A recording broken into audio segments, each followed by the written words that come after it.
It began with an ordinary antique auction in a quiet American town.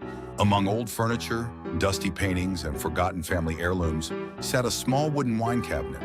It looked harmless, almost beautiful, with dark polished wood, delicate carvings, and an old brass lock that had turned green with age. The auctioneer mentioned only one unusual detail before the bidding started. The previous owner insisted this box must never be opened. Most people laughed. A middle-aged history collector named Daniel ignored the warning. He believed every mysterious object carried an interesting story, and he loved collecting rare antiques. The cabinet looked valuable, so he bought it for a surprisingly low price. The elderly woman who had brought it to the auction refused to touch it one last time. Instead, she looked directly into Daniel's eyes. "If you value your life, destroy it without opening it." Daniel smiled politely. He assumed she simply believed in old superstitions. That evening, he carried the cabinet into his house. His wife Emily admired its craftsmanship, while their teenage son Ethan joked that maybe it contained pirate treasure. The cabinet felt unusually heavy for its size. Its surface was strangely cold. No matter how warm the room became, the wood remained icy.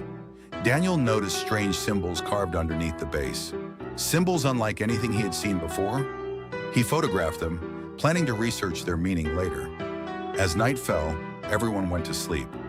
At exactly midnight, Daniel woke to a loud metallic click. It sounded as though someone had unlocked the cabinet. He walked downstairs. The cabinet door stood slightly open. He was certain he had never unlocked it. Thinking one of his family members had been curious, he closed the door and locked it again. The next morning, everyone denied touching it. Daniel blamed himself for forgetting, but strange events continued. Every morning, the cabinet was open again. Nothing inside the house had been stolen. Nothing appeared damaged. Only the cabinet refused to stay closed. A few days later, Emily began smelling something strange. The scent was sweet at first, like old flowers. Then it became unbearable. Rotting fruit, burned hair, wet soil. The smell always came from the cabinet. Yet every time Daniel opened it, there was absolutely nothing inside. One evening, while cleaning the house, Emily accidentally brushed against the cabinet. Her hand instantly turned pale. She screamed. It felt as though something inside had grabbed her wrist. There were deep red finger-shaped marks on her skin. No one else had touched her. The marks disappeared within an hour. Daniel finally decided to inspect the cabinet carefully. Inside, he found several unusual objects hidden beneath a false wooden panel. An old lock of black hair, a dried rose, a tiny bronze bell, a faded photograph of an unknown woman, several ancient coins, and a handwritten note in an unfamiliar language. Everything looked centuries old. Curiosity replaced fear. Daniel contacted historians and language experts, hoping someone could identify the strange writing. Days later, an elderly professor replied, "The symbols belong to an old Jewish tradition. According to ancient legends, the cabinet might be a prison, not for valuables, but for a Dybbuk." The professor explained that a Dybbuk was believed to be the restless spirit of a dead person, trapped because of terrible sins committed during life. Such spirits were said to seek living hosts, spreading fear, suffering, and death wherever they traveled. The professor ended his message with a warning. "If this object is truly what I believe it is, never open it completely." Daniel laughed. Ghost stories never frightened him. That same night, he unlocked the cabinet. Inside, nothing looked unusual, until the room suddenly became freezing cold. The lights flickered violently. Every window slammed shut. The bronze bell hidden inside began ringing by itself. Daniel felt someone breathing behind him. He turned around. No one was there. But in the reflection of the nearby window stood a tall shadow. Its face had no eyes, only darkness. When Daniel spun around again, the figure had vanished. The nightmares started immediately. Every family member dreamed about the same woman. She wore black clothing. Her face remained hidden beneath a veil. She never spoke. She only pointed toward the cabinet. Every morning, they woke exhausted. Dark circles appeared beneath their eyes. Emily became increasingly anxious. Ethan stopped sleeping altogether. Daniel himself began hearing whispers, even while fully awake.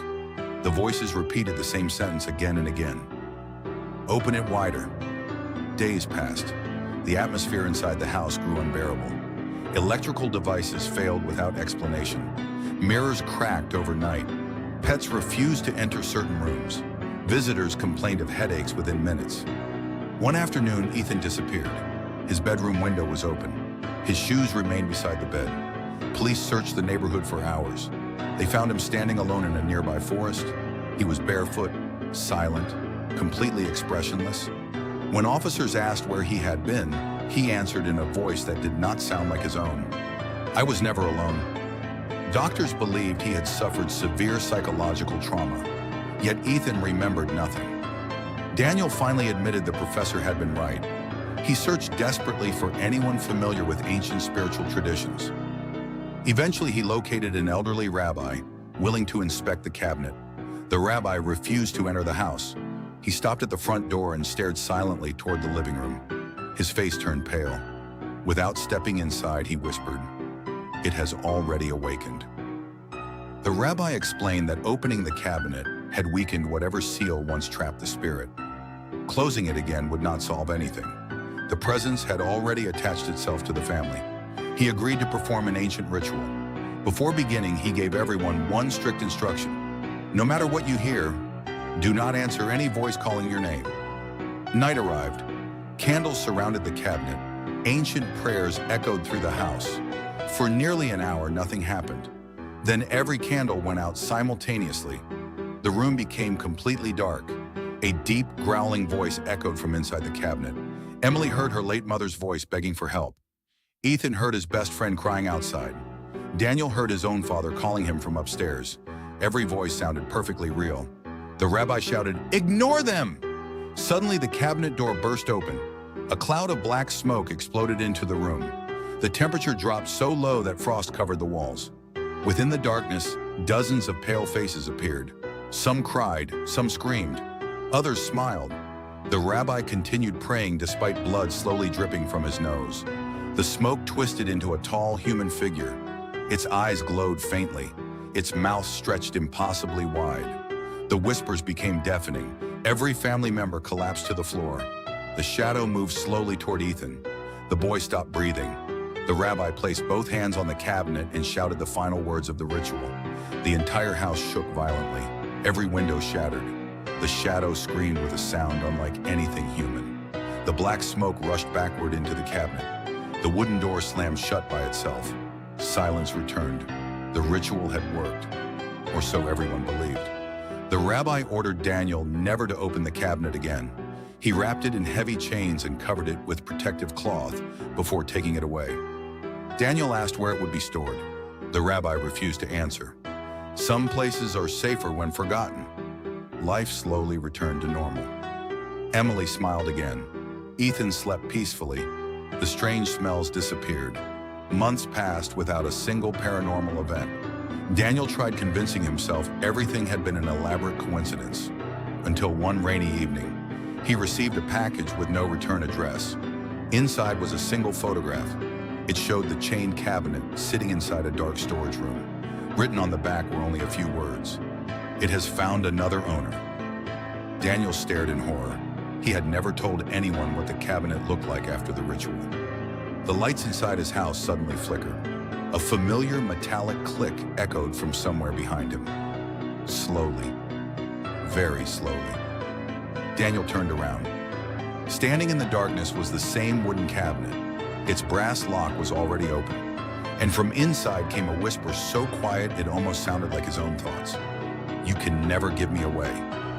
The following morning, police entered Daniel's home after neighbors reported hearing terrifying screams throughout the night. The house was completely empty. No signs of struggle, no blood, no bodies. Only one object remained in the center of the living room. The old wooden cabinet. Its door was slightly open, waiting,